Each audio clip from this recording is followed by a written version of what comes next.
Marseille, Sénégal, Sénégal, Marseille, le plateau du Sénégal. Retrouvez tous les samedis de 11h à 12h30 votre émission Le Plateau du Sénégal sur Radio Galère 88.4.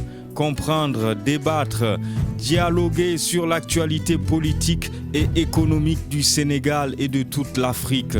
Animé par Lamine et Richard.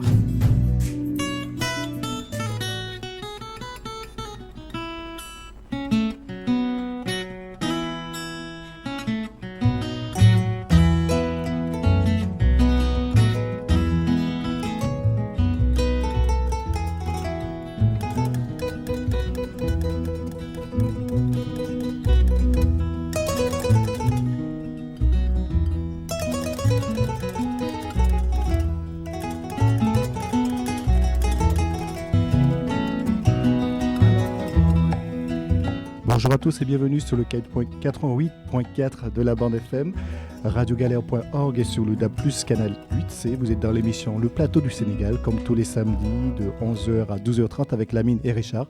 Venez dialoguer, discuter avec nous au 04 91 08 28 10, 04 91 08 28 10. On vous attend. À tout de suite.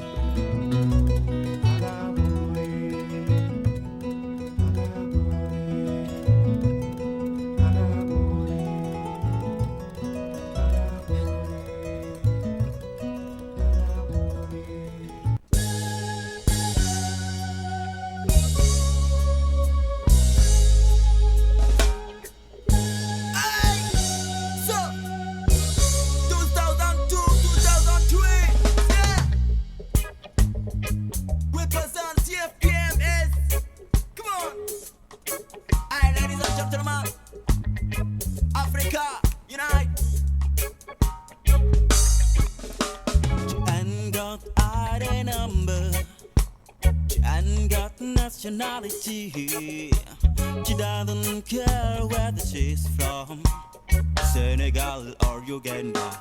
Le Plateau du Sénégal sur Radio Galère. Voilà, bonjour à toutes les auditrices, bonjour à tous les auditeurs de Radio Galère. Donc, nous sommes là comme on fait tous les samedis pour vous servir. Et donc, désolé de ce petit retard. Voilà, mais nous allons essayer de maximiser pour que Étienne puisse prendre son émission à l'heure. Voilà, donc bonjour Richard. Bonjour Lamine, bonjour à tous. Voilà, déjà merci comme d'habitude d'être là. Et ce retard aussi peut s'expliquer par le fait que vous savez que le coronavirus est toujours là. Et nous sommes obligés de vivre avec le coronavirus. Et donc pour cela, on vient plutôt Richard, on nettoie, on change, voilà, donc on essaie de tout faire pour justement ne pas repartir ici avec cette Covid-19. En tout cas, nous espérons que vous allez continuer aussi à faire comme nous, même s'il y a de plus en plus des gens anti-masque, anti-barrière sociale, tout ce que vous voulez. Mais bon, ça c'est la vie, c'est comme ça. Il faut oui, faire on a basculé en zone rouge. Voilà, ouais, en plus Marseille est en zone rouge. Donc oui, on va continuer, nous en tout cas, à faire le nécessaire pour que tout le monde puisse, en tout cas, avoir une bonne santé. Et aujourd'hui, sans plus tarder, nous allons recevoir quelqu'un qu'on connaît ici, qu'on a reçu déjà ici quand il était étudiant, Richard. Voilà, donc il y a quelques années derrière. Et aujourd'hui, il est dans nos murs. Je dis il est dans nos murs parce que tout simplement, c'était un étudiant à Aix-en-Provence. Et aujourd'hui, il est professeur. Il est maître de conférences en droit privé à l'École supérieure polytechnique de l'Université Cheikh Anta Diop de Dakar. Et par ailleurs, il est président de la section APR d'Aix-en-Provence. Donc aujourd'hui, nous allons parler politique.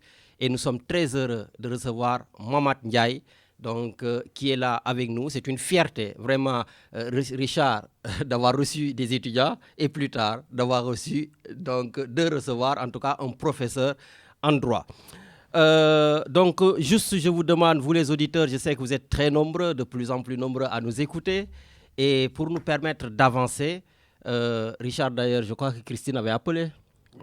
Voilà, donc oui, Christine, un big bonjour. Mais pour le reste, ceux qui n'ont pas encore appelé, je vous demande tout simplement de me laisser commencer avec Mamad pour qu'on puisse tout simplement discuter de beaucoup de choses, donc des inondations, de discuter donc du dialogue politique, du troisième mandat, des consulats généraux du Sénégal en France, notamment celui de Marseille, qu'il connaît bien, que nous connaissons bien.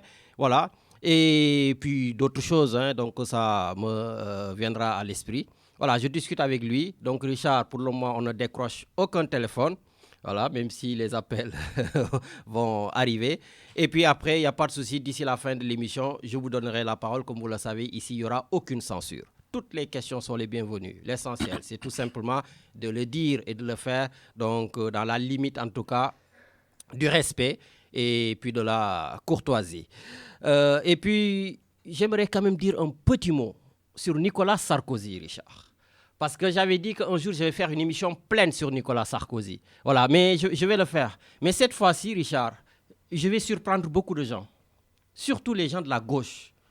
Nicolas Sarkozy, pour moi, il a fait une maladresse quand il assimile, en tout cas quand il essaie de comparer, on ne peut plus dire les 10 petits nègres, c'est ça qu'il a voulu dire. Oui, c'était dans l'émission Quotidien. Voilà, Richard. Je l'ai vu ça. Tout à fait, il n'a pas osé. Il a dit on ne peut plus dire singe, bon, en faisant la comparaison, tout ça. Et tout le monde, tous ces gens de la gauche se sont rués en disant que c'est un raciste, c'est un ceci, cela. Ça, ce n'est pas mon problème. Moi, je ne sais pas de savoir s'il est raciste ou pas. Je peux dire au moins pour cette fois-ci, c'est une maladresse. Je l'ai déjà attaqué sur son discours de Dakar, etc., etc. Mais cette gauche-là, moi, j'aimerais que cette gauche arrête de nous donner des leçons du matin au soir. Quoi qu'on puisse dire, c'est Nicolas Sarkozy qui a mis Ramayad quand même comme ministre. C'est Nicolas Sarkozy qui a mis Rachida Dati. Il a même œuvré pour que le noir Harry Roselmack soit aussi sur TF1. Mais vous, les gens de la gauche, qu'avez-vous fait? Mais arrêtez de donner des leçons au monde entier en disant il ne fait rien, c'est un raciste, les noirs, ceci, cela. Qui avez-vous mis en place, vous? Ça m'énerve de vous voir, surtout vous, les socialistes, tous les autres. Regardez la mairie de Marseille. Regardez à la mairie centrale. Dites-moi le noir qui est là-bas. Quand il y avait quand même la droite, Godin, les Sarkozy, il y avait au moins 2. On en avait 2. Et nous, quand on est candidat dans les élections, à chaque fois, il va falloir qu'on se batte 100 fois plus pour mériter une place de 20e, 25e, 30e. Quand on est dans les 2-3 premiers, mais on va s'attirer toutes les foudres du monde. Et vous allez nous faire croire que vous êtes des Noirs, vous êtes des Arabes, c'est avec la gauche que vous devez être, c'est avec la gauche qui va vous donner des logements sociaux, c'est avec la gauche que vous allez avoir des responsabilités. Que nenni, c'est faux et archi faux. Donc arrêtez vos leçons, voilà, et mettez ces Noirs-là à la place où ils doivent être, la place qu'ils méritent. Je ne demande pas qu'on nous donne des cadeaux, hein. Non, pas du tout. Nous avons la capacité, la compétence, le talent, tout ce qu'il faut pour pouvoir avoir des postes de responsabilité. Donc vous arrêtez vos conneries là à un moment donné et vous balayez devant votre porte. Bon, excusez-moi, il fallait que je le dise, quoi. Voilà. Donc, Richard, on va partir avec notre invité. Mohamed Ndiaye, je vous laisse tout simplement vous dire bonjour à nos éditeurs avant qu'on rentre dans le vif du sujet. Merci Lamine, merci Richard, merci pour cette invitation.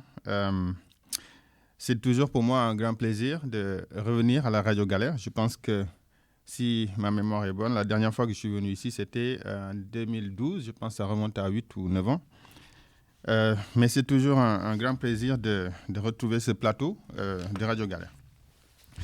Je salue aussi vos auditeurs, notamment les compatriotes sénégalais de la juridiction de Marseille et aussi de la France en général.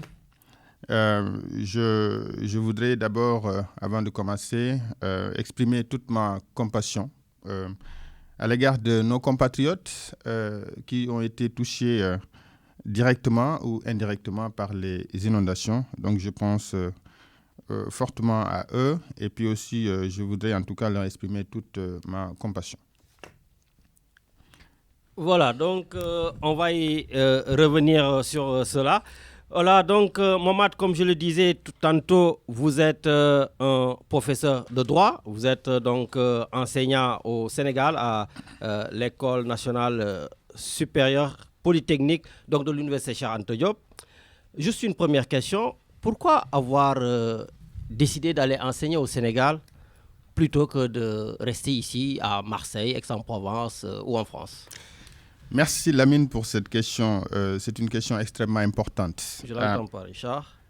Une question très importante parce que Et d'ailleurs, j'en profite aussi pour inviter tous nos compatriotes qui sont dans la diaspora et qui ont la possibilité de retourner de le faire, parce que le Sénégal est un pays en construction, comme vous le savez.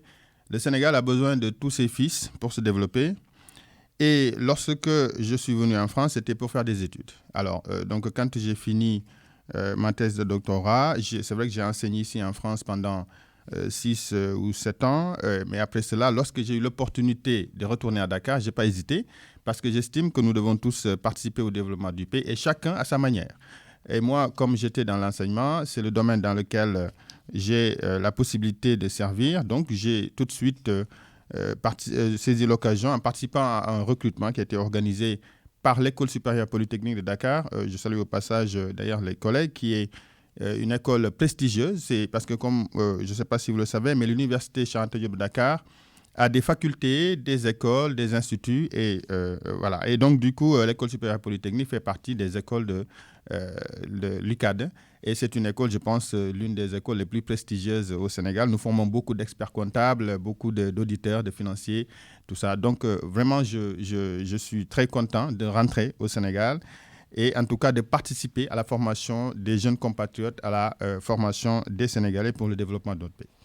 Voilà, en tout cas, merci beaucoup. Et puis, on vous souhaite tout simplement donc une bonne continuation et que vous fassiez des émules donc, par rapport à tous ces jeunes qui sont dans la diaspora et qui sont pétris de talent. Et voilà, je vous le dis toujours, vous êtes pétris de talent. Voilà, en tout cas, n'hésitez pas, c'est possible. Voilà, certains peut-être ne réussissent pas le retour, mais d'autres aussi le réussissent. Donc voilà, essayez en tout cas au moins.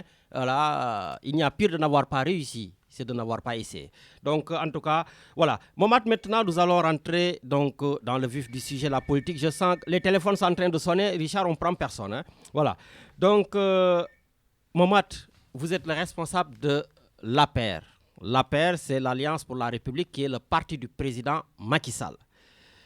Et aujourd'hui, la question juste que j'ai envie de vous poser, est-ce que l'APR a un chef à bord?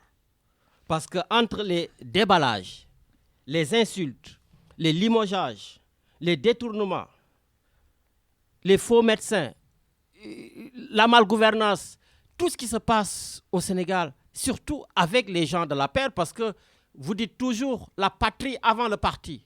Mais tout ce qui se passe, c'est tout simplement le problème du parti avant la patrie. Quelle est votre lecture ? Merci Lamine pour cette question. Je suis très ravi de parler d'un parti que je connais très bien. Comme vous l'avez souligné, je suis le responsable, le coordonnateur donc, de la section APR d'Aix-en-Provence. Et là aussi, je remercie au passage l'équipe qui m'accompagne, parce que sans cette équipe, je ne pourrais rien faire. Donc, je les remercie au passage. Alors, je pense qu'il faudra peut-être essayer de recadrer un peu, de préciser les choses. Je pense que c'est vrai qu'il y a eu parfois des insultes. C'est malheureux, hein, ça déteint sur l'image du parti. Mais en réalité, ce sont des choses qui, à mon avis, ne concernent pas forcément le fonctionnement du parti. Ce sont des personnes, des brebis galeuses, qui malheureusement ont eu à couteau tiré et se sont insultées. Et c'est bien dommage, mais bon, si vous regardez bien, des sanctions ont été prises. Mais ce que je voudrais surtout préciser, parce qu'aujourd'hui... Vous dites bien brebis galeuse, hein? Donc oui, Yahambaye, le directeur du journal du Sénégal, Le Soleil, donc fait partie de ces brebis galeuses. Moustapha Cissé, le député, pareil. Alors, ça, c'est... Farbangom, député, pareil. En tout cas, ce qui est certain, c'est que nous avons noté ces derniers temps, ce sont des gens qui sont sortis de la ligne définie par le parti. Et quand on sort de la ligne définie par le parti, c'est qu'on peut vous appeler brebis galeuse. Toujours est-il que... Mais il est en poste. Hein? Oui, mais écoutez, ça ne veut rien dire. Ce sont des responsables du parti, c'est vrai. Et d'ailleurs, c'est peut-être ça que c'est dommage pour nous, parce qu'après, ça déteint, comme je l'ai dit, sur l'image du parti, parce qu'après, on va parler de la paix. On ne va pas dire Moustapha Cissé Lo, on ne va pas dire Yahambaye, et ainsi de suite. On va parler des responsables de la paix. Et ça, c'est bien dommage, parce qu'après, tout le travail qui est fait est en train d'être sapé par des comportements parfois que l'on regrette. Mais ce que je voulais surtout dire aussi, parce que c'est vrai qu'aujourd'hui, la situation de l'APR est peut-être assez compliquée, mais ce que je voulais dire, c'est que l'APR est une association de droit privé qui a concouru au suffrage des Sénégalais. L'APR a choisi un mode de fonctionnement. Le mode de fonctionnement de l'APR, c'était de mettre des responsables qui seraient nommés. Donc, c'est un mode de fonctionnement peut-être qui a ses limites. Et d'ailleurs, je précise au passage, parce que beaucoup disent que l'APR n'est pas structuré. Ce n'est pas vrai. L'APR est un parti très bien structuré. Je dirais même que c'est l'un des partis les mieux structurés au Sénégal.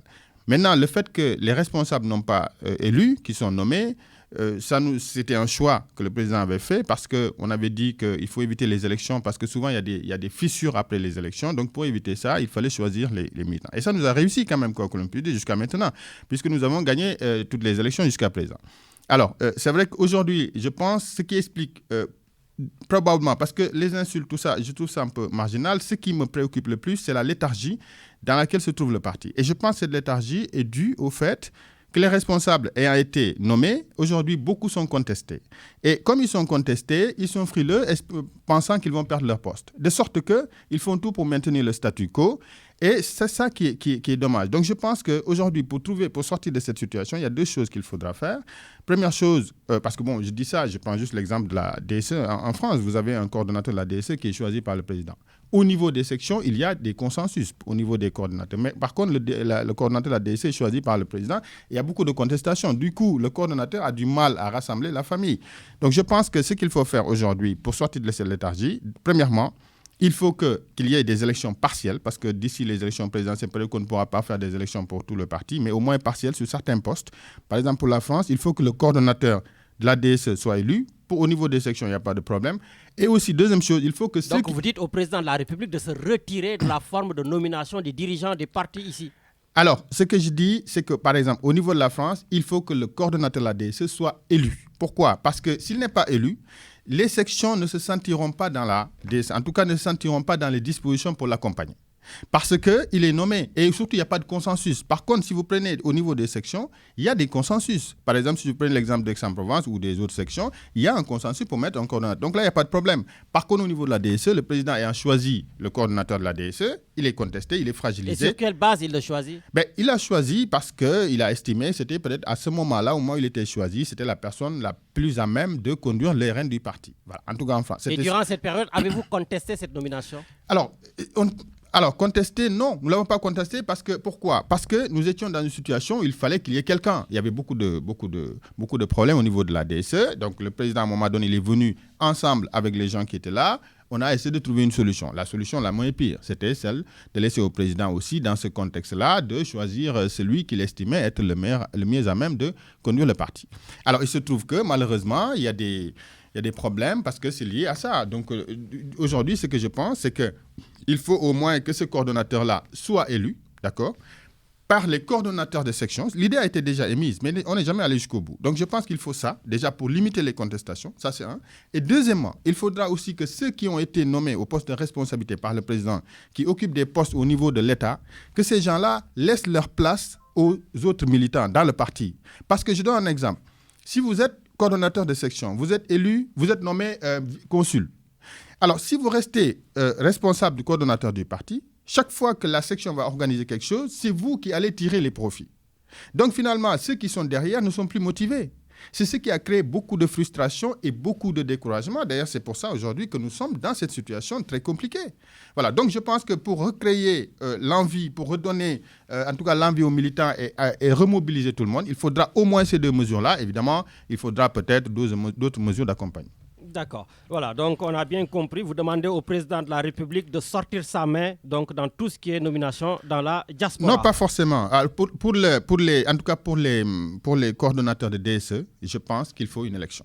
D'accord, voilà. Ok. Donc, ça ne va pas rentrer, je pense, dans l'oreille d'un sourd parce que l'émission ira à la présidence de la République. Voilà. Et puis, je m'adresse au professeur maintenant. Comme je l'ai dit au début, vous êtes professeur de droit dans une école prestigieuse au Sénégal. Vous êtes un juriste. Je voudrais juste avoir, non pas votre avis de politicien, mais votre avis de juriste. Le président de la République peut-il briguer un 3e mandat ou pas ? Une question claire, une réponse claire, j'attends de votre part. Alors, Lamine, je dois d'abord dire que chaque Sénégalais a la liberté de poser le débat sur le 3e mandat. Pour moi, c'est un droit fondamental pour chaque Sénégalais qui s'intéresse à la marche du pays de poser le débat. Mais je dis bien débat. Alors, qui dit débat dit admettre la position pour et la position contre. Parce qu'un débat, c'est une discussion. Donc, il peut y avoir des avis partagés. Ça, c'est un débat. D'accord ? Ça, je suis entièrement d'accord. Et j'estime que même dans notre parti, je pense que le débat aurait même été posé dans le parti. Mais bien sûr, le président, il le refuse. Alors, si aujourd'hui vous dites qu'il n'a pas droit au troisième mandat, vous êtes viré du parti, je crois. Le parti a défini une ligne aujourd'hui, c'est vrai. Mais avant même que le parti ne définisse une ligne sur la question du mandat, à mon avis, il fallait laisser tout le monde s'exprimer. Pourquoi ? Laisser tout le monde poser le débat. Mais je dis bien débat. Alors, si j'insiste sur ce mot, c'est pas un hasard. Pourquoi je dis ça ?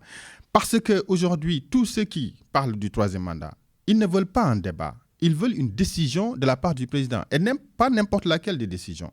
Ce qu'ils veulent, c'est que le président dise « En 2024, je ne me présenterai pas ». Donc, ceux-là ne veulent pas un débat. Là, vous êtes en train de m'apporter une réponse politique. J'attends de votre part une réponse juridique. J'y arrive. Je fais juste cette précision et quand même qui me paraît très importante.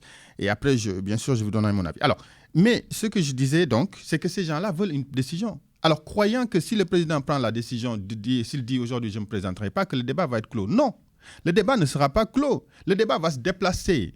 Après, maintenant, qu'est-ce qui va être le débat ? Qui va le remplacer ? Dès qu'un ministre va poser un acte, on va dire attention, lui, son objectif, c'est de remplacer le président. Donc, finalement, vous voyez, ça ne va pas couper court au débat. Donc finalement, il a raison de répondre par le ni oui, ni non. Donc, c'est pour vous dire, en fait, que le fait qu'il ne donne pas de décision aujourd'hui, qu'il ne prenne pas de décision, c'est tout à fait justifié.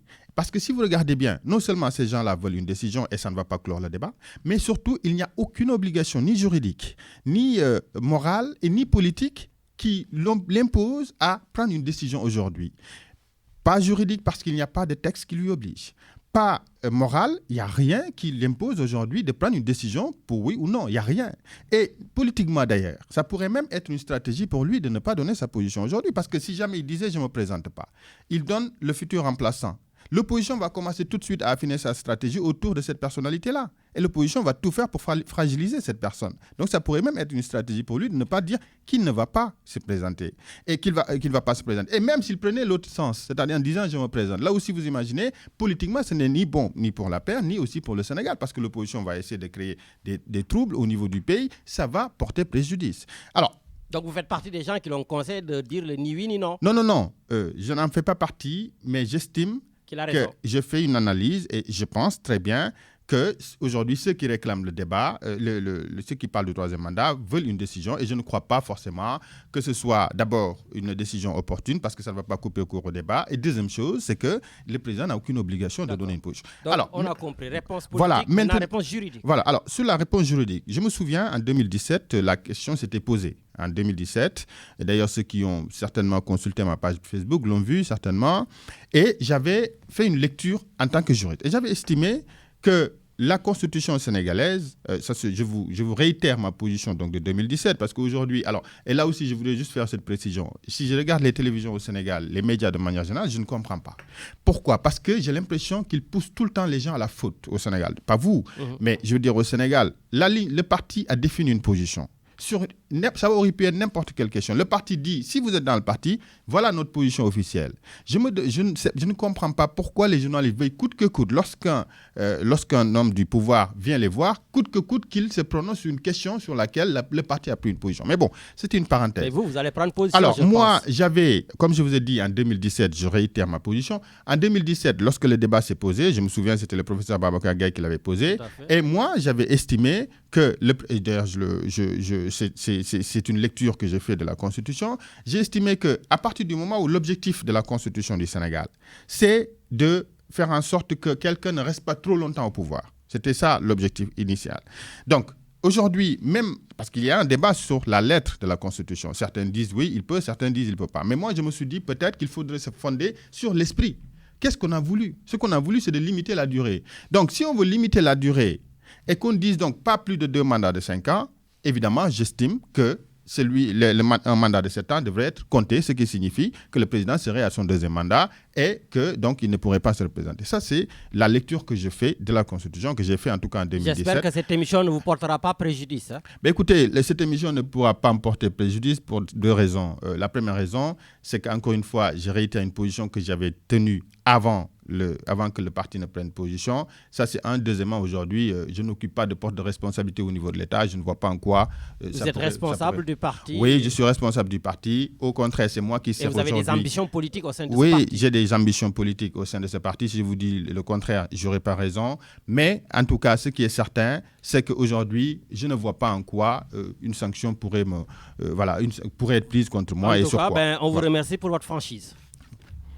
Voilà, donc je rappelle juste donc à nos auditeurs que nous recevons M. Mohamed Ndiaye, maître de conférence en droit privé à l'école supérieure donc Polytechnique de l'Université Cheikh Anta Diop, et donc aussi responsable de la section APR d'Aix-en-Provence ici en France.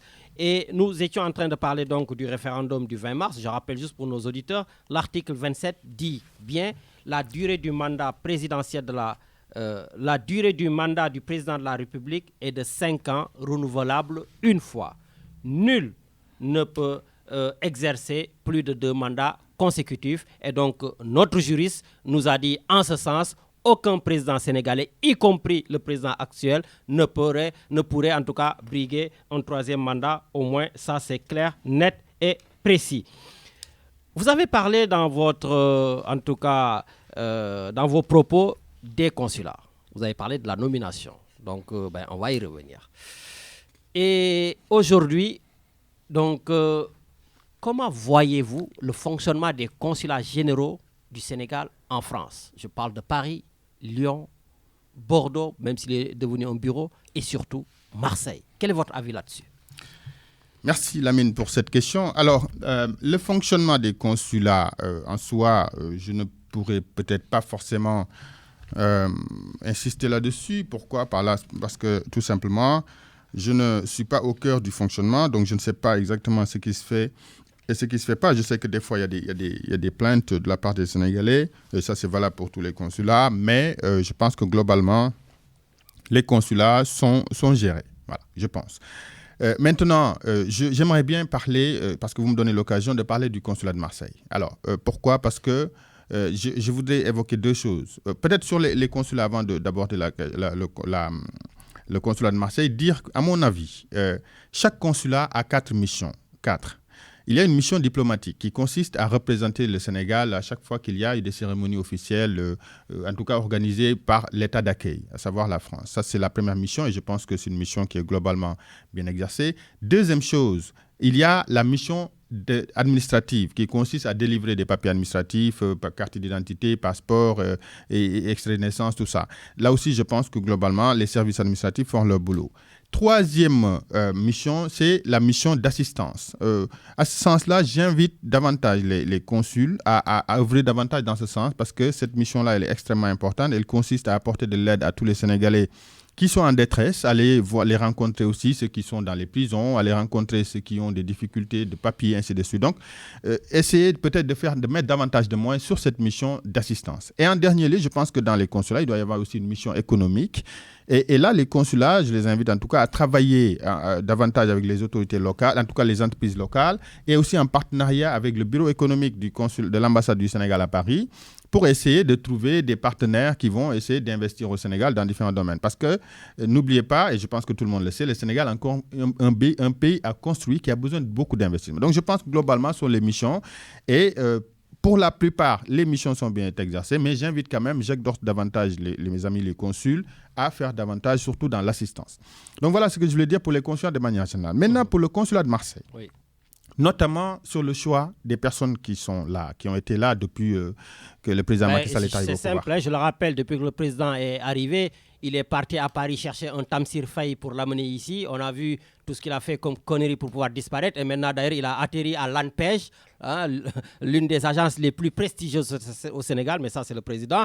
Après Tamsir Faye, on a vu donc Tony, vice-consul. Bon, il est avec Tamsir Faye. Yandé Ndiaye, qu'on est parti chercher à Limoges. Maintenant, il ferme Bordeaux pour aller chercher Abdourahmane Koïta là-bas pour l'amener ici, à dire tout simplement que Marseille, vous êtes tous des incapables dans le sud, non? Bon, incapables, c'est un peu trop dire. Je pense que, bien au contraire, il y a des gens capables ici. Et je pense que ceux qui sont à Marseille le savent. Hein. Je voudrais d'abord préciser que le consulat de Marseille n'est pas une fixation, n'est pas notre fixation en tant que militant du parti dans le sud de la France. Mais en même temps dire que quand on fait de la politique, ça veut dire qu'on a des ambitions, mais surtout qu'on a des idées pour son pays. On a des idées appliquées pour le développement du pays. Et tout le monde sait qu'on ne peut pas appliquer ces idées si on n'est pas au poste de responsabilité. Et la logique voudrait que lorsqu'on a fait le choix, parce que le président a fait l'option, a fait le choix de mettre des politiques, des membres de la coalition, en tout cas en particulier notre... Non, commencez pas. Les membres de l'APR, c'est le parti avant la patrie. Non, on ne peut pas dire ça. Ah bon, dites-moi une autre personne qui travaille dans les consulats et qui n'est pas de l'APR. Peut-être au niveau des consuls et en tout cas de l'ambassade, non. Mais et puis aussi, on ne peut pas réduire nulle part ailleurs, mais je vous le dis. On ne peut pas réduire la question au consulat ici, parce que n'oubliez pas qu'il y a beaucoup d'autres possibilités. Mais moi, je vous le dis, on est à la radio, tout le monde nous écoute. Il n'y a aucun membre non... tous les membres qui travaillent au consulat, dans les ambassades, c'est des gens de l'APR. Alors, moi, je vous dis... S'il n'y en a pas quelqu'un d'autre qui m'appelle tout de suite au téléphone. Mais je vous dis une chose. Au niveau des consulats et des ambassades en France, là, on connaît le cas de la France. On ne connaît pas la situation dans les autres pays. Allez, ça, je vous le conseille, en France. Voilà. Deuxièmement aussi, nous avons, comme vous le savez, énormément d'institutions au pays où il y a quand même des membres de la coalition. Oui, mais je lance le défi aux auditeurs. Personne ne pourra me dire, le président, il a pris que les gens de l'APR. Même s'ils sont des nullards, il va les prendre. Bon, et alors, comme j'ai dit, au sein de l'APR, vous avez des compétences, oui. Vous avez du talent, vous avez de la capacité. Qu'ils prennent les meilleurs, on va au moins peut-être applaudir un peu. Mais quand même, juste pour prendre des gens de l'APR, nous peut être des nullards du matin au soir dans les consulats, à un moment donné, la diaspora mérite mieux, non? Bon, je comprends votre cri de cœur, mais ce qui est certain, c'est que je pense que peut-être au niveau des consulats en France, il n'y a pas forcément, comme vous le dites, des membres de la coalition, mais ce qui est certain, c'est qu'au Sénégal et dans pas mal de domaines, il y a quand même des membres de la coalition qui occupent même des postes de responsabilité. Oui, mais on parlait de la diaspora. Oui, bon, alors dans la diaspora, et comme surtout on dit, de Marseille. et vous m'avez concédé que vous ne savez pas, on ne sait pas exactement ce qui se passe dans les autres... Il n'y a personne, je vous le dis tout de suite. Bon, alors ça peut-être, c'est votre responsabilité, je vous la laisse. Il n'y a pas de souci, j'assume. Bon, alors, ce que je voulais surtout dire, c'est que quand on fait de la politique, donc on a des idées qu'on va appliquer pour son pays. Et la logique voudrait que quand on fait le choix de prendre des gens qui sont dans le parti, c'est au moins de prendre ceux qui sont dans la localité pour deux raisons. Première raison, ce sont des gens qui connaissent mieux le terrain parce qu'ils se sont battus sur ce terrain-là. Deuxième chose, c'est que ce sont des gens avec qui les personnes ont plus d'affinité. Donc, je pense qu'il aurait été beaucoup plus logique de prendre des gens de la juridiction de Marseille. Et d'ailleurs, je ne comprends pas pourquoi. Parce qu'à Lyon, ce qui s'est passé, le consul de Lyon, c'est vrai qu'au départ, le consul initial, il n'était pas de Lyon. Mais aujourd'hui, le consul de Lyon, il est de Lyon. Il était de Lyon, je veux dire. Et il est de Lyon, je veux dire. C'est un Sénégalais qui est à Lyon, qui a œuvré là-bas. C'est pareil, voilà. Pareil, le consul de Paris, il est de Paris. Voilà, il est de Paris. Donc, je ne comprends pas. Bon, Bordeaux, c'est vrai qu'on était un peu dans la même situation avant que ça soit supprimé. Mais je ne comprends pas pourquoi, à Marseille, ça a toujours été comme ça. Mais le président ne vous respecte pas, je vous le dis, du matin au soir. Moi, peut-être, mais moi, ce que je dis surtout, je pense la raison principale, et c'est ça qui est regrettable, c'est que Marseille n'a jamais su trouver le consensus nécessaire. Vous savez, en politique, on peut être divisé. Parce que c'est très rare. Hein. Même à Paris, il y a beaucoup de divisions. Hein. Et même partout ailleurs, il y a des divisions. Mais il faut avoir la capacité, malgré les divergences, de pouvoir trouver des consensus, parfois quand c'est nécessaire. Ce qu'il aurait fallu faire en 2012, c'était de trouver un consensus et d'avoir la hauteur de laisser une ou choisir deux personnes en disant, Monsieur le Président, nous pensons que telle personne serait mieux à même d'exercer les fonctions de consul, telle autre personne serait mieux à même d'exercer les fonctions de vice-consul. Nous l'aurions fait, le président n'aurait pas le choix. D'ailleurs, il était parti même dans cette option. Mais il a remarqué tout de suite qu'on était incapable de trouver un consensus. Moi, je ne demande pas à ce qu'on soit unis, mais qu'on soit capable, à un moment donné, lorsque l'intérêt supérieur le demande, qu'on soit capable de se réunir pour trouver un consensus. Moi, je pense que c'est ce qui a fait que malheureusement, le poste de consul, de vice-consul, nous sommes passés sous le nez jusqu'à présent. Enfin, le poste de consul, surtout vice-consul, c'est vrai qu'on a eu Antoine Mendy qui est là, qui est de là, et aussi et qui vient à peine d'être remplacé par un Niçois et non par un Marseillais encore. Oui, voilà, bon. Alors, ça encore, c'est moins grave pour la simple raison. Oui, un peu moins grave, c'est voilà, la même juridiction. Voilà, c'est dans la juridiction, et d'ailleurs, je le félicite. Oui, mais au comme passage. je dis, Marseille, c'est une grande ville, les gars. Oui. Je dis même ex-Marseille, parce que vous êtes d'Aix-en-Provence. Oui. Ex-Marseille est une grande ville. Vous êtes assez nombreux avec des compétences talentueuses. Toi, je vois Yacoub, Tcherno, vous êtes assez nombreux. Fatoumata. Ici, on a quand même aussi les Biran Diallo qui se battent du matin au soir, les Aldo, tout le monde. Et dans cette équipe-là, pourtant, je vous vois, vous buvez du thé ensemble, vous voyez, et vous êtes incapable, vous, de vous réunir et de décider de proposer quelqu'un au président de la République. Alors, moi, c'est le constat malheureux. Peut-être on a manqué de générosité à un moment donné, mais ce qu'il fallait faire, c'était ça. Maintenant, qu'il y ait des compétences, tout le monde le sait. Tout le monde le sait. Après, c'est vrai que le président aurait pu aussi, comme par exemple, il a pu choisir de nommer des gens sans qu'il y ait consensus qui sont d'ici. Il aurait pu aussi quand même nommer des gens qui sont d'ici pour le consulat. Je ne vois pas en quoi on va chercher ailleurs alors qu'il y a des capacités ici. Et je suis persuadé que ceux qui sont sur le terrain et qui connaissent bien le terrain auraient au moins fait quelque chose qui aurait non seulement servi le Sénégal, mais servi le président de la République. Ça, j'en suis convaincu. Malheureusement, ça n'a pas été l'option qui a été faite. Mais quelle a été votre réaction face au président de la République? Est-ce que vous lui dites les choses les yeux dans les yeux? Alors, je vais vous dire une chose. Tout le monde sait comment ça marche aujourd'hui. C'est très compliqué d'abord de voir le président, mais surtout, il les conseille. Les conseillers, parfois, ce sont eux peut-être qui lui donnent des conseils qui ne sont pas tout à fait les meilleurs.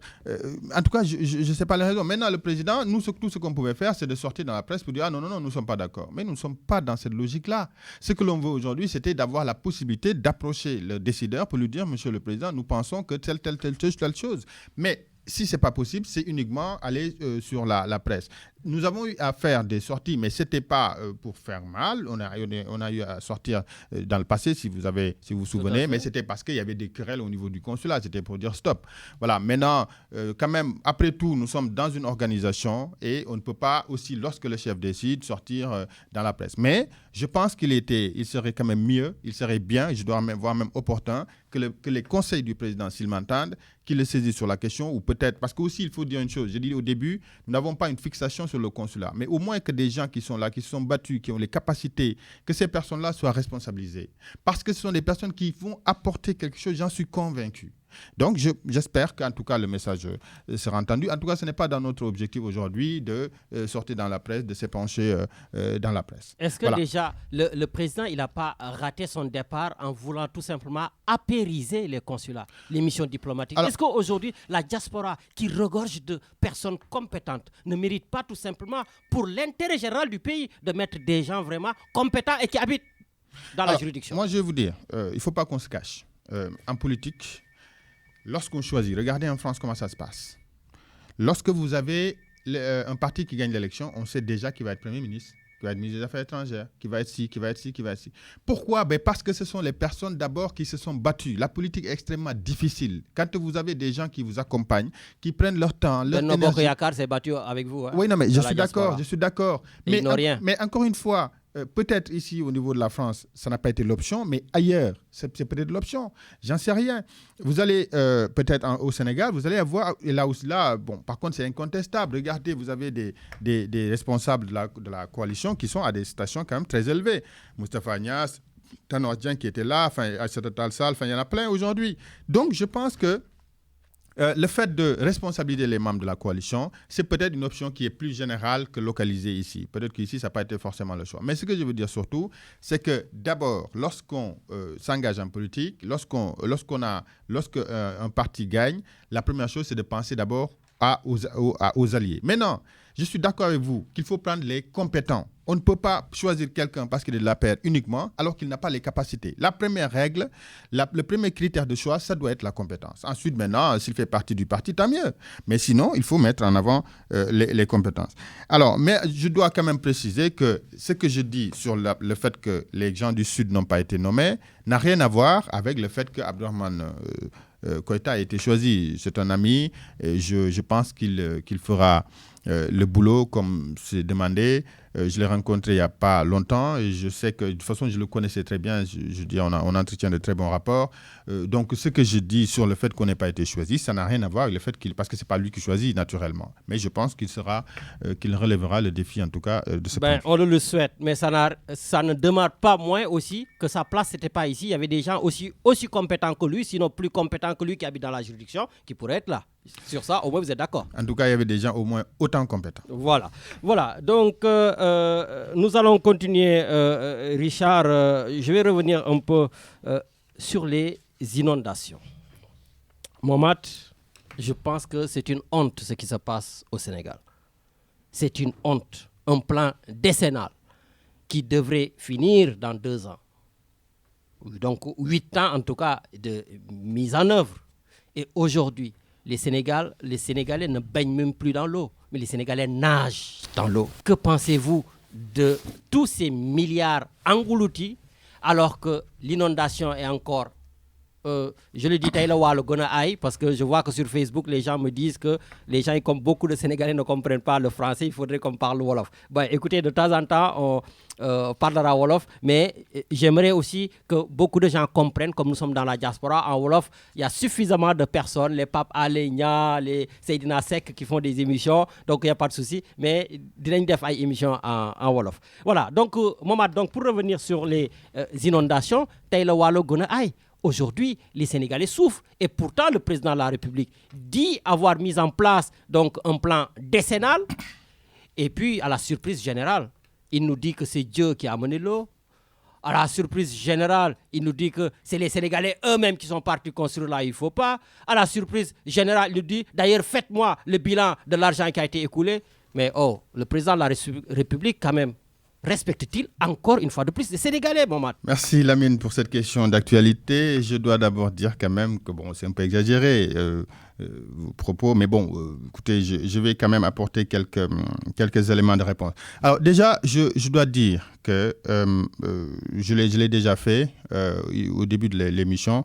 Je dois dire que je présente encore toute ma compassion. Je l'exprime en tout cas à tous nos compatriotes qui sont touchés directement ou indirectement, parce que j'imagine très bien que nos compatriotes de la diaspora ont certainement dû être touchés, parce que s'ils ont de la famille qui est touchée par les inondations, naturellement, c'est eux qui seraient aussi touchés. Alors, situation difficile, je l'admets. Et je pense qu'on n'a pas besoin de chercher loin pour le voir. Les images sont éloquentes.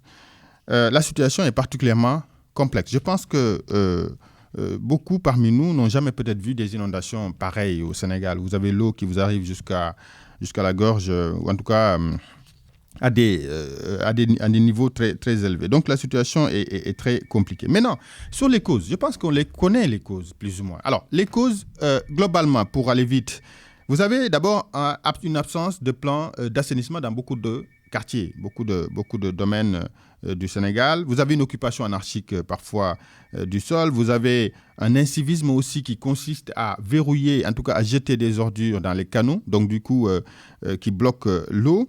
Vous avez aussi d'autres causes qui sont invoquées, par exemple la pluviométrie qui était très forte. Il y a aussi les travaux qui sont faits. Mais tout compte fait, quelles que soient les raisons, je pense que tout le monde avait compris que pour régler le problème des inondations, il faut des solutions structurelles. Des solutions conjoncturelles ne pourraient pas régler le problème, par exemple en mettant des pompes par-ci, par-là. Il fallait des solutions structurelles en ce sens qu'il fallait restructurer certains quartiers de Dakar, certains quartiers du Sénégal pour régler le problème des inondations définitivement. Alors, le président, c'est qu'il avait compris. Donc, en 2012, il vient, juste quelques mois après son élection, on a assisté à des inondations.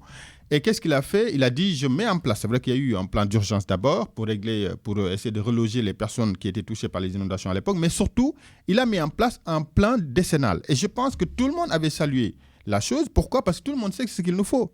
On ne peut pas régler le problème des inondations par des petites bribes de solutions. Il fallait une solution courageuse et durable. Alors, le président donc a lancé ce plan-là, plan décennal, 766 milliards, je pense. Donc, tout le monde savait que c'était une bonne solution. Mais non. Ce qu'il faut dire, c'est qu'il y a des retards qui sont notés, aussi bien dans le déblocage de l'argent, parce que là aussi, il faut préciser que quand l'État dit que c'est 766 milliards, ce n'est pas de l'argent qui est mis de côté. Tout le monde sait comment ça fonctionne en État. C'est au fur et à mesure que l'argent est déboursé. L'argent était déjà décaissé, beaucoup en tout cas. La Banque islamique donne, la Banque mondiale, voilà. Donc il y a certains 20 milliards, 25 milliards, etc. D'après les informations que j'ai eues, il y a à peu près 260 milliards qui ont été aujourd'hui injectés. Est-ce que c'est sérieux? Sérieux. 260 milliards sur les 766 prévus, alors que nous en sommes à moins d'1 an et demi de la fin du plan. Oui, mais ce qu'il faut savoir, c'est qu'il ne faut pas compter la durée. Pourquoi? Parce qu'un plan, c'est une prévision. On a dit 10 ans. Mais combien de fois vous voyez des travaux? Il n'y a pas qu'au Sénégal, un peu partout. Parfois des travaux engagés. On arrive à un moment donné, on l'avait fixé sur une durée de 5 mois. On se rend compte qu'il y a des situations qui ont fait qu'il faut prolonger la durée. Vous me faites rigoler, vous me faites penser au train express régional. Mais c'est un autre débat. Non, le train express... oui. Le TER, ça c'est... Ça fait 100 ans qu'il devrait rouler. Je vous dis, je ne suis pas d'accord toujours avec la manière dont parfois le TER a été géré. Hein. Ça, je vous l'ai dit. Hein. Je trouve qu'il y a quand même... surtout des annonces, bref. Mais ça, c'est autre chose. Mais ce que je dis, c'est que le plan, les 10 ans... Parce qu'en fait, pourquoi je dis ça? C'est vrai qu'il y a des retards dans le décaissement. Il y a des retards de sorte qu'aujourd'hui... Il n'y a pas que des retards, il y a des détournements. Peut-être aussi. Voilà, mais tout compte fait, moi, ce que je voulais surtout souligner, c'est que je crois qu'il faudra relativiser sur la durée, sachant qu'on pourrait même aller jusqu'à 15 ans. Mais toujours est-il qu'il y a des retards et le président doit sévir. Pour moi, il doit, et d'ailleurs, il a demandé un audit. Donc, certainement, il va essayer d'identifier les zones de blocage. Qu'est-ce qui a retardé telle chose. Et je l'invite fortement à prendre des sanctions s'il le faut. Parce que si ce plan-là est exécuté, nous sommes convaincus que le Sénégal sortira au moins à 80 ou 90% des inondations. Mais il faut que le plan aille jusqu'au bout. Il faut qu'il aille jusqu'au bout, donc que l'argent soit décaissé, que l'argent soit utilisé à bon escient. Mais il faut aller, à mon avis, il faut aller absolument jusqu'au bout et sanctionner s'il y a lieu de sanctionner. On y reviendra. On va essayer tout simplement d'écourter parce que l'émission va très très vite et on est pratiquement à une demi-heure de la fin de l'émission et je vois beaucoup d'appels. Il y a aussi les gens qui réagissent sur mon portable. Voilà, donc vous pouvez réagir sur les téléphones. Après, Richard va ouvrir les téléphones. Donc laissez mon portable tranquille. Je vous vois là avec vos réactions. Voilà. Mais Richard, on va écouter ce que le président de la République disait d'ailleurs. En 2012, il y avait des dizaines de milliers de populations yu génnoon seeni kër à cause des inondations. Tey jii bi ma mettre le plan décennal de lutte contre les inondations, au bout de 4 ans, on a réglé ce problème. Voilà, ça c'est le président de la République qui parlait. Donc il a réglé le problème au bout de 4 ans quand il est arrivé. Et je ne sais pas dans quel pays il l'a réglé, mais ce n'est pas en tout cas au Sénégal. Bon. Alors peut-être qu'il faut, ce que je voulais juste ajouter, oui. faire un petit commentaire. Il faut quand même savoir aussi que le président peut-être est mal informé parfois. Parce que ceux qui parfois sont chargés d'exécuter les projets, parfois, peuvent être amenés à lui donner une mauvaise information. Parce que comme vous le savez, un pays, c'est très vaste, c'est très grand. Et on gère énormément de choses en même temps. Donc, il se peut que parfois, qu'on lui donne des informations qui ne sont pas tout à fait exactes. Je suis d'accord avec vous. Donc, malgré cela, je pense qu'il a dû voir quand même les images et ça ne l'a pas empêché de prendre l'avion et de partir. Mais bon, oui, mais ça n'a rien à voir. Mais bon, si vous voulez, on en parle. Non, mais ça n'a rien on à y voir. reviendra. Voilà. Bon, donc, je vais partir à Toulon pour prendre un de nos chroniqueurs. Est-ce qu'il est là? Salam alaikum. Malekoum salam. Seigne Medoun. Bonjour à toi, à Mamat et à l'ensemble des auditrices et auditeurs de Radio Galère. Bonjour. Nous les déglo. Donc là, nous avons parlé donc, des inondations, tout ça. Peut-être tu peux nous faire une toute petite lecture, mais très rapidement parce qu'il y a du monde qui attend. Et puis, rentrer avec lui sur le dialogue politique. Mais justement, je te remercie de l'opportunité que tu me donnes de remercier Mamat. Merci. Parce que honnêtement, j'aurais pu être déçu de lui. Parce que moi, j'avais qu'une question à lui poser en tant que professeur de droit, en tant que juriste. C'était l'esprit et la lettre, comprendre par rapport à cette troisième mandature. Et je pense qu'il a été très clair. Il a pris sa position d'homme et il a donné sa position d'homme. Donc, pour moi, mais ça me réjouit que c'est une personne de qualité. Donc, là-dessus, on n'y revient vraiment pas. Par rapport à l'inondation, je pense que c'est le président. Tu l'as dit au début de l'émission, tu as un homme esselé. Pour moi, il faut sauver le soldat Macky Sall. Parce que si aujourd'hui, il y a cette polémique autour des 767 millions et non 750 millions, c'est parce que c'est lui qui a dit « je vais faire l'audit des 750 millions du plan décennal ». Et qui dit audit ne dit plus de prévention, de prévision, ça veut dire que c'est des décaissements, alors que je pense qu'il y a une erreur de communication. Et je pense que, comme je te l'avais dit, le poste de Premier ministre, on en souffre dans ce pays, parce qu'on ne peut pas avoir un président qui soit de partout. Oui, mais on ne va pas mettre un Premier ministre qui appuie 2 fois sur le bouton quand le président lui dit d'appuyer un bouton. Ça, c'est sûr. Mais il va falloir, dans ce cas, qu'il y ait des hommes courageux, des femmes courageuses qui puissent faire le combat. Pour revenir à ce que tu lui disais sur Marseille, moi je te dis, Marseille, divergences, mais quand l'intérêt de la ville de Marseille, tu as vu que quand on a annoncé la fermeture du consulat de Bordeaux, Khadim Gueye est monté au créneau. Tu te rappelles très bien. Ils ont défendu Koïta. Et au bout du bout, ils ont gagné le combat parce qu'ils ont été des politiques. Moi, c'est ce que je ne vois pas dans l'affaire de Marseille. Des politiques, c'est des gens de la trempe de Montmartre, c'est des hommes de la trempe de Tony qui étaient là, qui se battaient contre vents et marées. Mais, comme il l'a dit, ils se sont tirés une balle sur les pieds. Parce que considération parce que tant que c'est juste ma analyse. Maintenant, ça va me permettre de revenir sur l'Ingawa. Pourquoi un président esselé? Un président esselé, ça nous ramène au dialogue national. Ça veut dire que moi, j'aurais aimé le juriste qu'il est. j'aurais aimé l'homme avisé qu'il est, qu'il me dise, est-ce que lui, il conçoit dans une république normale qu'un président soit chef de parti? Ça rejoint la discussion qu'il a eu à revenir avec nous, où là, par contre, il a dit deux choses. Une chose et son contraire. Parce qu'il a dit que l'APR a pris le parti de ne pas se structurer. Après, il dit que c'est le président qui nomme, mais lui, il pense que sur certains postes, il faut qu'il y ait des élections. Donc, on ne peut pas vouloir une chose et son contraire. Ça veut dire qu'on est en démocratie. Et la démocratie, c'est la transpiration à toutes les structures, à toutes les instances. Donc, moi, j'aurais aimé, de un, qu'il me dise à quoi, lui, en tant qu'APR, il s'attendait. Pour moi, c'est une mascarade, parce que les 3 points essentiels de ce dialogue national n'ont pas été abordés. Pour moi, c'est la posture de chef de parti, président de la République. Pour moi, c'était le bulletin unique qui revenait moins cher pour le contribuable sénégalais, qui est 10 000 fois plus efficace que tous les pays de la sous-région ont fait et que ça a apporté des innovations en termes de coût, en termes de rentabilité. Et l'opposition, pourquoi lui qui est juriste, lui qui est professeur de droit, pourquoi quand nos constitutionnalistes taillent nos constitutions, ils nous laissent toujours des brèches? Nous laisser des brèches, ça veut dire que Abdoulaye Wade, avec son fameux projet sur le chef de l'opposition, il avait dit parlementaire. Connaissant Macky Sall, avec tous les gens qui l'ont entouré, avec tous les tailleurs qui sont autour de lui, tous les gens de toutes les obédiences politiques qui sont autour de lui, ils ont laissé une brèche. Parce que Bini Dougal, dans la constitution, dans le référendum, le chef de parti, waxuñu présidentiel, waxuñu législatif.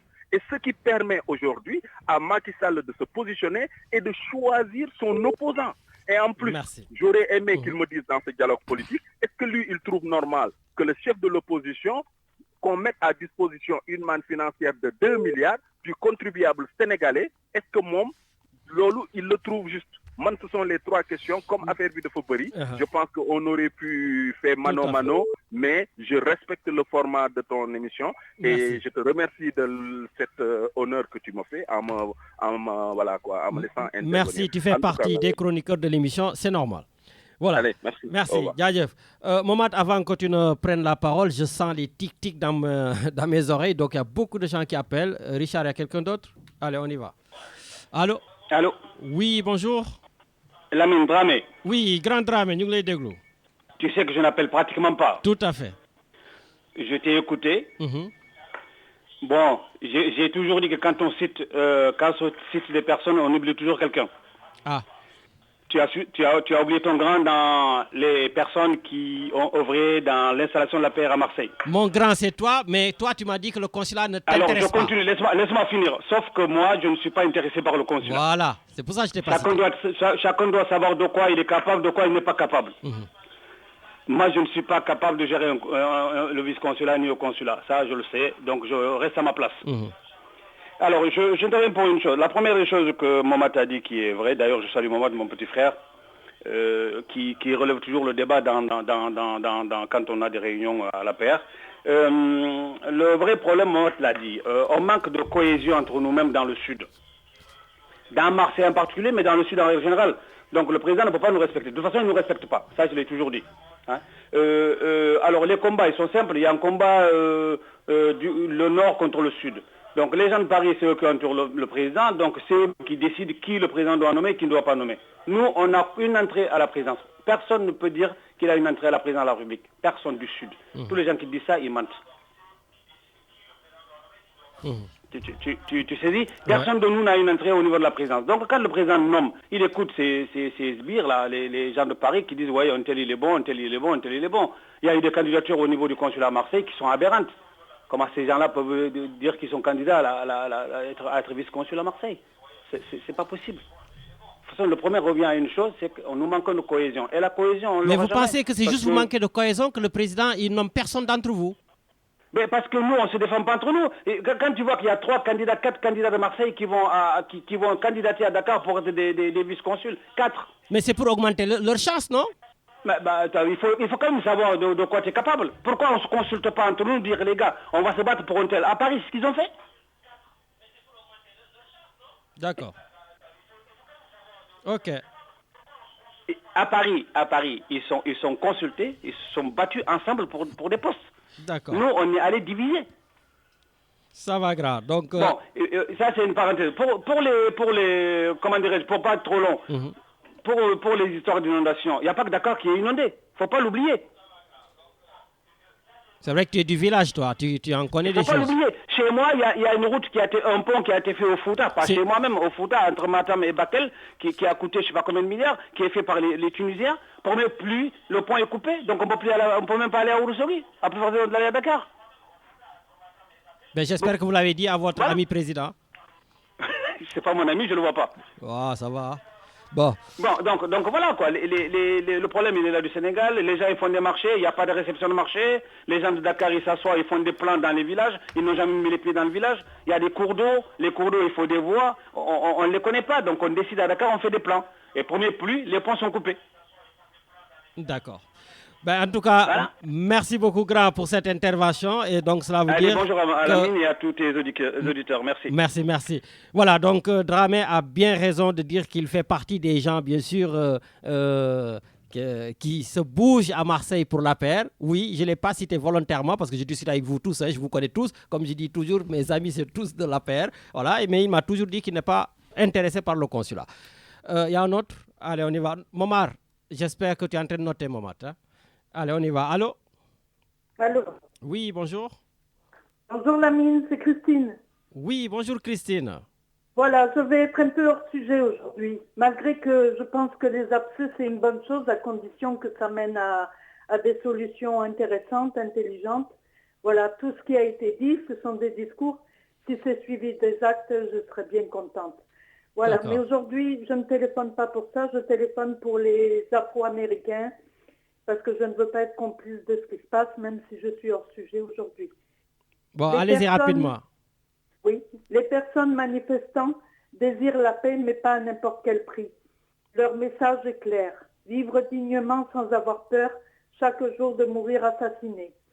Comme tout le monde, elles veulent avoir des projets et pouvoir les réaliser.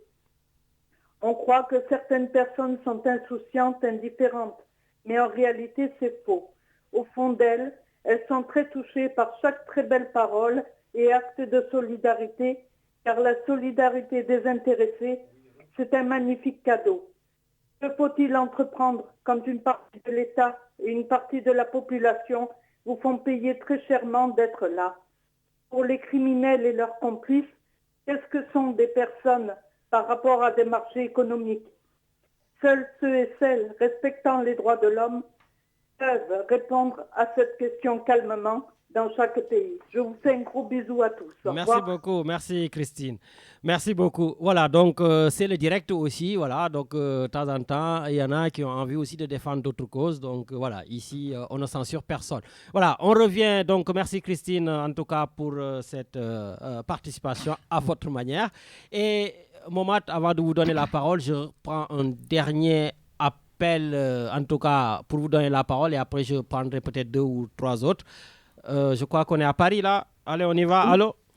Oui, bonjour Lamine, bonjour Richard. Bonjour Yaye Ami Diop depuis Paris. Merci, je vous remercie encore pour vos émissions. Hein. Merci beaucoup. Moi, j'ai écouté la personne qui vient de parler. J'ai écouté Momat aussi. Je pense qu'aujourd'hui, l'aveu est de taille. Si dans nos institutions consulaires, on nomme que des militants de APR, je pense que l'aveu est de taille et je pense que les Sénégalais m'écoutent. Depuis Léopold Sédar Senghor, je pense qu'on prenait de vrais diplomates dans la diaspora.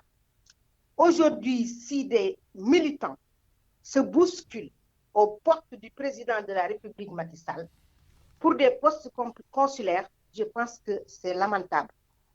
Un diplomate doit avoir des atouts de diplomate, une formation diplomatique, qui puisse nous représenter dignement dans toutes nos institutions consulaires.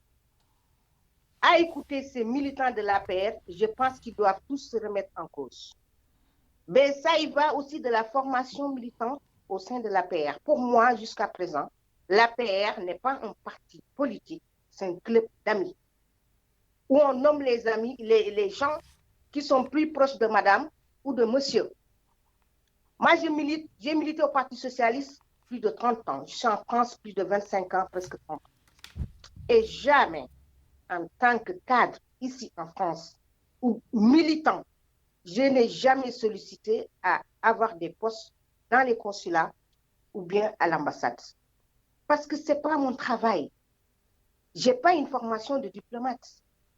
Donc, pour rien au monde, parce que j'ai fait que Macky Sall a gagné, ou bien Paul Pierre Jacques a gagné aux élections, que je réclame un poste dans les consulats. Voilà, c'est pourquoi la gestion, elle est désastreuse. Je suis désolée. Parce que du temps de Abdou Diouf, du temps de Senghor, on te dit que telle personne est diplomate, mais je vous assure, respect. Respect dans l'habillement, respect dans le comportement, respect vis-à-vis de la manière dont on reçoit nos compatriotes dans les consulats et les ambassades. Ce n'est plus le cas. Je suis désolée. On ne peut pas prendre quelqu'un, par exemple, c'est un exemple, un responsable de sécurité, qu'on le nomme consul dans une ville si importante en Europe, je ne vais pas citer. C'est extrêmement grave. Il y en a beaucoup, il n'y a pas de souci. Voilà.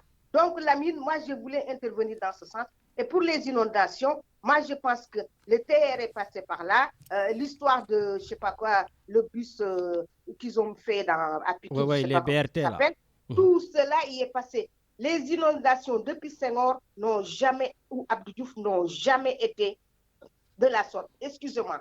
Et vous avez vu la dernière fois, les personnes ont contribué. Mais où est cet argent-là? On nous parle de 767 milliards. Mais où est passé cet argent-là? À qui ils ont donné les marchés des motopompes? C'est ça qu'il faut vous regarder. Merci. À qui, à quelle personne? Peut-être même des bouchers ont bénéficié de ces marchés de motopompes. Je dis peut-être. C'est bien possible. C'est de la mafia organisée. Je vous assure qu'il est temps que les Sénégalais se révèlent. Le pays, il va tout en bas, de plus en plus tout en bas. Ce n'est pas normal et c'est désastreux. Merci Alors, beaucoup. je lance un appel à toutes les personnes de la diaspora qui sont les perfuseurs, je dirais, j'ai bien perfuseurs, parce que c'est nous qui envoyons de l'argent à ceux qui sont restés là-bas, qui vivent dans la pauvreté à cause d'une mauvaise gestion étatique.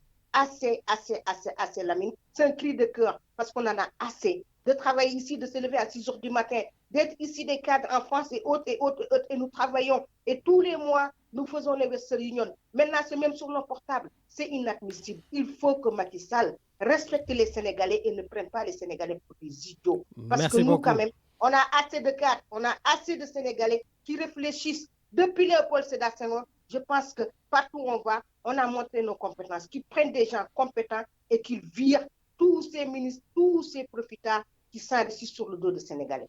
Merci beaucoup, Lamine. Merci, Richard, de m'avoir donné la parole aujourd'hui. Merci beaucoup, Yayami. Merci, Richard. Donc, pour tous, je ne vais pas citer vos noms. Vous êtes en train de m'envoyer des messages sur mon portable. Voilà. Donc, essayez d'appeler, mais après la réponse de Momat. Momat, ils ont dit beaucoup de choses. Donc, avec le dialogue politique, avec Dramé qui implicitement reconnaît que votre président, en tout cas notre président, ne travaille pas dans les villages, voilà, et puis les nullards qui pullulent dans les postes diplomatiques, consulats, ambassades. Donc voilà, que penses-tu de tout cela? Oui, merci beaucoup Lamine. Merci à toutes ces personnes qui sont intervenues. Merci en tout cas pour ces contributions.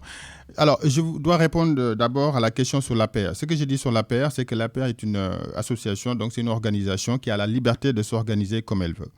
Alors, ce que je dis là, c'est qu'au début, jusqu'à présent, nous avions fait l'option qu'on nomme les responsables du parti, notamment les hauts responsables que le président les nomme. Maintenant, au niveau des sections, qu'on trouve un consensus pour mettre quelqu'un. Évidemment, vous imaginez très bien que le président ne peut pas descendre au plus bas pour nommer un coordonnateur de section. Mais c'était un consensus. C'est pour dire en fait que l'élection n'a pas été le mode qui a été utilisé. Pour la simple et bonne raison qu'on a dit qu'il fallait d'abord commencer à marcher jusqu'à avoir les pieds solides avant de s'engager dans des élections.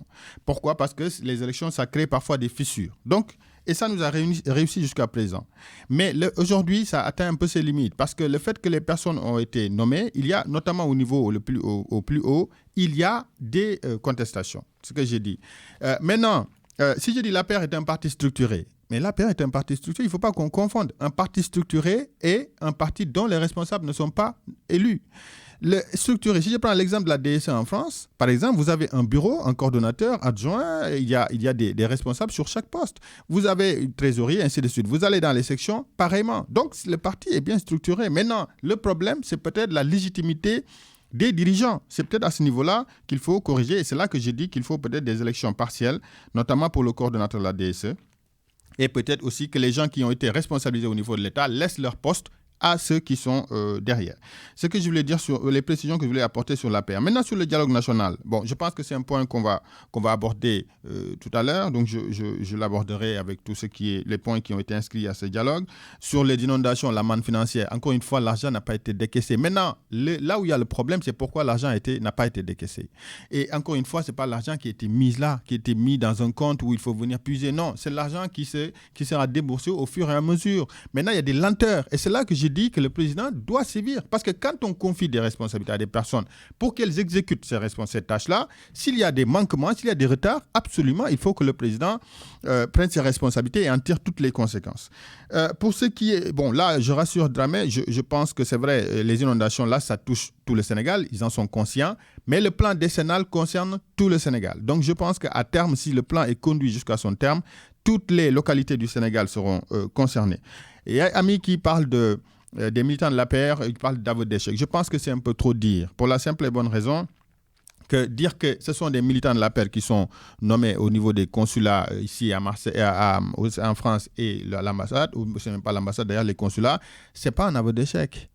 N'oubliez pas une chose, les postes de consul et de vice-consul, c'est l'usage qui fait qu'on prenait des diplomates. Mais c'est un usage. Il n'y a aucun texte qui impose de mettre des diplomates. Et ce n'est pas parce qu'on n'a pas subi, on n'a pas été à l'ENA faire la formation diplomatie qu'on ne peut pas être un bon consul. Je veux dire, il faut dissocier les deux. Et maintenant, je suis d'accord avec elle qu'il faut mettre des gens compétents, mais pas forcément des diplomates. Ce n'est écrit nulle part et c'était juste un usage. Et ça ne veut pas dire forcément que vous avez quelqu'un qui a une formation diplomate, que la personne fera forcément le travail comme il faut. Mais c'est vrai qu'avec cet usage, on avait beaucoup moins de problèmes qu'aujourd'hui. Oui, mais les problèmes, c'est normal qu'il y en ait un peu plus parce que les choses ont évolué. À l'époque, vous iriez combien de Sénégalais à l'étranger? Pas beaucoup, beaucoup moins qu'aujourd'hui. Vous aviez, à l'époque, si vous vouliez un passeport à l'époque, vous deviez aller au Sénégal, hein. Donc aujourd'hui, il y a tout un tas de choses, de services qui sont décentralisés, en tout cas délocalisés ici, ce qui fait que naturellement, il y a plus de difficultés. Ce n'est pas juste le problème des gens qui n'ont pas leur place dans ces postes qui pose problème?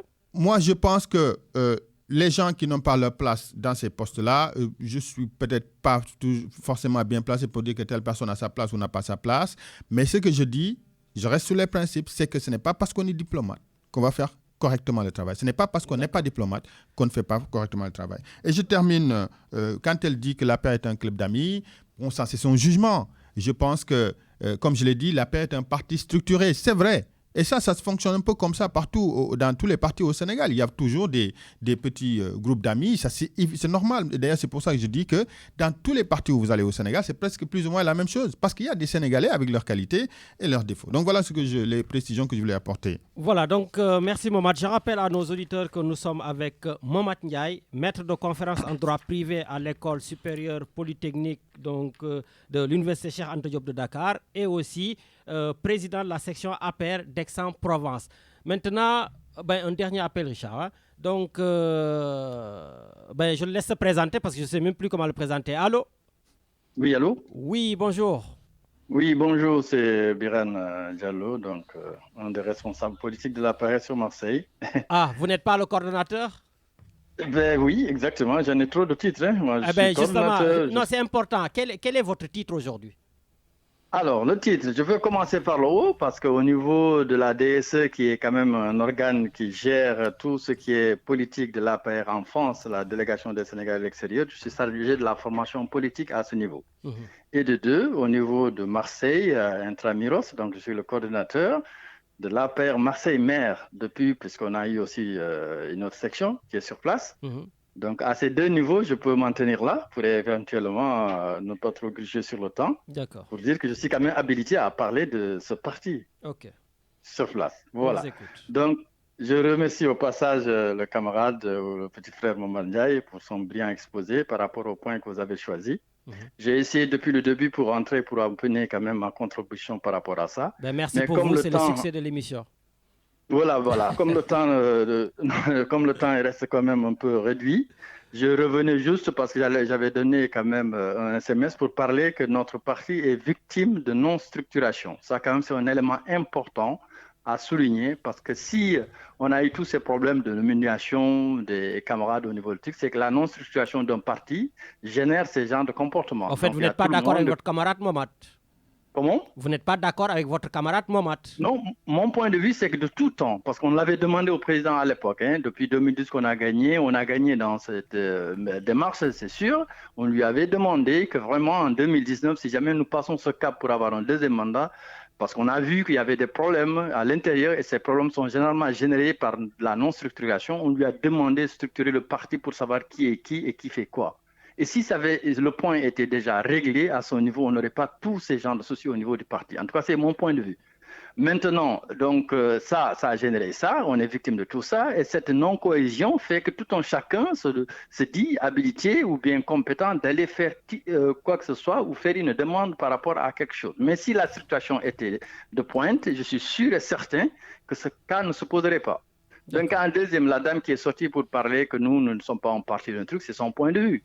Dans tous les cas, et je rejoins là mon camarade Mohamed pour dire que les diplomates, c'est juste son titre. C'est passé à l'école de la magistrature, sortir par là, mais il n'est pas dit que tu es passé par l'école, que ta compétence peut être vraiment évaluée au niveau de certains postes, au niveau des consulats, parce qu'on est tous des Sénégalais d'origine et nous savons que les compétences peuvent sortir de partout, sans pour autant que tu sois quand même... une magistrature ou je ne sais pas quoi d'autre. Donc ça, ce n'est pas un point quand même qui peut être mis en avant par rapport à ça. Merci. Donc nous, dans tous les cas, le parti, il y a un problème qui, comme je l'ai dit tantôt, de structuration. Il y a un autre problème aussi parce qu'on est un jeune parti qui est venu au pouvoir à moins de 5 ans. Donc il y a toujours une formation politique qui manquait en bas. Donc du coup, tout ça, noté depuis 2012, on pouvait rectifier le tir en 2019, ce qui n'a pas été le cas du tout. Donc, je reviens toujours sur ce problème de structuration. Si on avait eu cette structuration, on n'en serait pas là. Et donc, l'incompétence dont tu parles, ou bien que voilà, le président n'a jamais nommé les gens de Marseille, donc on a été toujours victime de ce truc. Donc, la non-cohésion, les gens qui pendant que je vous tiens, avant de donner la parole à Mohamed, mes radars viennent de me dire que c'est vous qui étiez pressenti pour être vice-consul à Marseille. Et à la dernière minute, on vous a changé. Qu'est-ce qui s'est passé?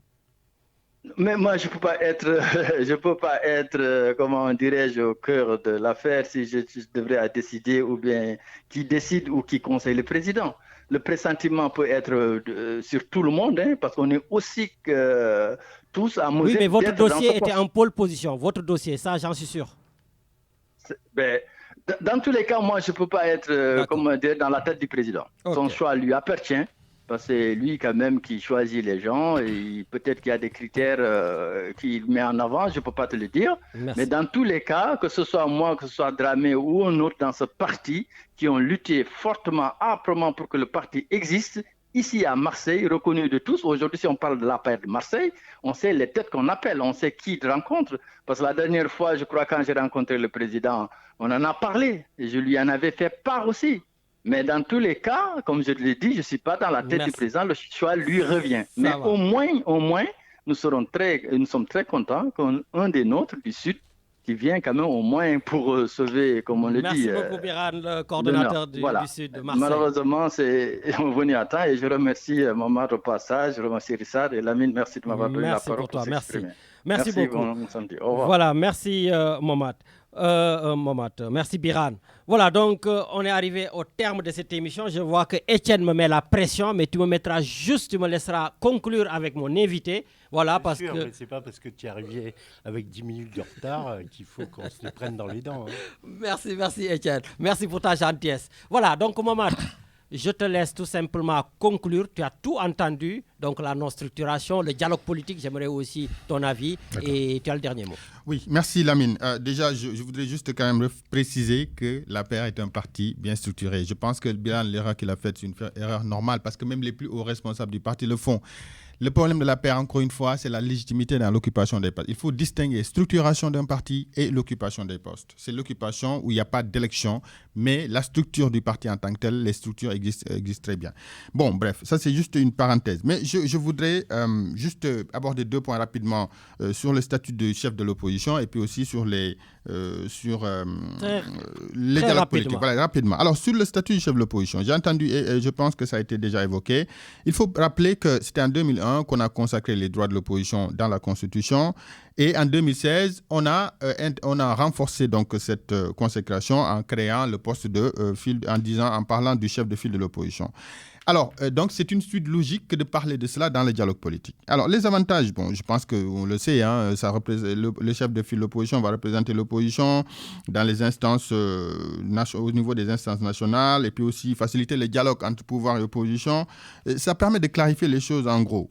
Maintenant, il y a 2 points importants. Le premier, c'est sur les privilèges. Ça a été évoqué. Moi, j'estime qu'il ne faut pas y mettre beaucoup d'argent, beaucoup de moyens, parce que nous savons tous que nos pays sont malheureusement des États pauvres. Donc, à mon sens, il faut mettre juste le minimum. Le minimum, c'est rembourser les frais qui ont été engagés pour les activités du chef de l'opposition. Mais pas un salaire avec tout ça. Alors, par contre, je dois dire d'ailleurs que les 2 milliards, je pense, ce sont des sommes qui ont été avancées comme ça, un peu pour amuser la galerie. Ce ne sont pas des chiffres officiels. Hein. Pour l'instant, rien n'a été retenu. Mais je pense qu'il faudra mettre juste des sommes symboliques au-delà du titre honorifique.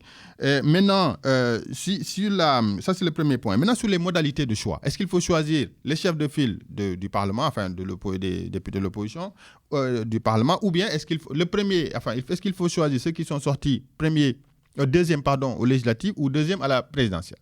J'estime que pour une question logique, il faut choisir celui qui est sorti de la présidentielle. Pourquoi? L'élection des députés, c'est une élection entre un parti et le peuple. Vous avez des listes. Vous avez peut-être un chef de file. Je pense aux dernières élections, c'était Boun Abdallah Dionne qui était notre chef de tête de liste. Mais dans chaque département, vous avez une liste. Et donc, les gens votent souvent aussi pour le député local. Donc, c'est une rencontre entre un peuple et le parti. Alors que l'élection présidentielle, c'est la rencontre entre un homme et son peuple. Donc, du coup, si on cherche la légitimité populaire pour occuper le poste de chef de l'opposition, il est plus logique de le donner à celui qui a été second à l'élection présidentielle. Parce que c'est là où il y a vraiment le choix de la personne. Dans l'élection législative, ça rencontre un parti et le peuple, et l'élection présidentielle rencontre un homme et son peuple. Maintenant, ce que je dois juste dire pour terminer sur le dialogue politique, je pense que le dialogue politique, tout le monde est d'accord parce que c'était nécessaire, qu'il y a des points qui font encore l'objet d'échappement dans notre démocratie, l'objet de divergence. C'est par exemple le fichier électoral, c'est l'élection des maires, c'est le bulletin unique, c'est le chef de parti, chef de l'État, parrainage, tout ça. Et je pense qu'il y a eu des acquis parce que n'oubliez pas une chose, quand on va au dialogue, ça ne veut pas dire forcément qu'on y va avec des a priori. On y va avec des propositions. Mais à la fin du dialogue, on va sortir avec peut-être 1 ou 2 points ou 3 points sur lesquels il y a des accords. Et je pense que là, ne serait-ce que le fait qu'ils soient d'accord pour que le maire soit élu au suffrage universel direct, qu'ils soient d'accord pour auditer le fichier électoral et puis aussi le processus électoral et aussi de supprimer le parrainage pour les élections locales, je pense ne serait-ce que ça, ce sont des avancées. Évidemment, c'est regrettable qu'on n'ait pas pu trouver de consensus sur les autres points, mais j'espère que le débat va continuer et que peut-être un jour nous trouverons d'accord sur ces questions-là. Merci beaucoup, Mohamed Ndiaye. Merci beaucoup, Richard. Merci, Étienne, de nous avoir permis de déborder encore 2 minutes. En tout cas, merci à tous les auditeurs. Vraiment, je suis toujours très heureux d'être avec vous ici, même si on hausse le ton, même si on s'énerve, mais au moins, on échange, on débat, on dialogue. Et c'est pour le Sénégal, c'est pour l'intérêt général. En tout cas, tant qu'on est là, tant qu'on sera là, ce sera l'objectif de cette émission. Et puis, donc, comme disait Jean Guillon, la première condition pour apprendre à penser, c'est de cultiver en soi la faculté de l'étonnement. Mohamed s'est étonné, vous êtes étonné, eh bien chacun se fera en tout cas une idée. Bonne émission avec Étienne et à samedi prochain.